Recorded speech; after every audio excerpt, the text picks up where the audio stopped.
ভাইরে ভাই, আমাদের মন্ত্রী সাহেব অভয় দিয়ে বলেছেন দেশে ডিজেল, পেট্রোল এবং অকটেন সহ সব ধরনের জ্বালানি তেলের পর্যাপ্ত মজুদ রয়েছে। তাই আপনাদের আতঙ্কিত হওয়ার কোনো কারণ নেই। কিন্তু বাস্তবতা কি বলছে?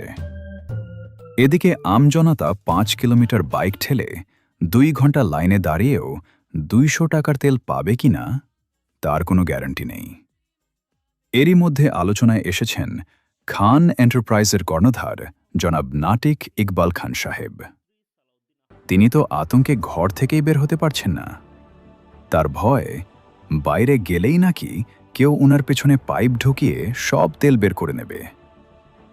বিষয়টা এমন নয় যে কেউ তামিম ইকবাল খানের ওপরে ক্ষিপ্ত, বরং বিষয়টা দাঁড়িয়েছে এমন যে খাম্বা থেকে অকটেন উধাও হওয়ার পর সাধারণ মানুষ এখন আল্লাহর কাছে বিচার দিয়ে বলছে, না জানি ভবিষ্যতে আরও কত নাটক দেখা লাগবে।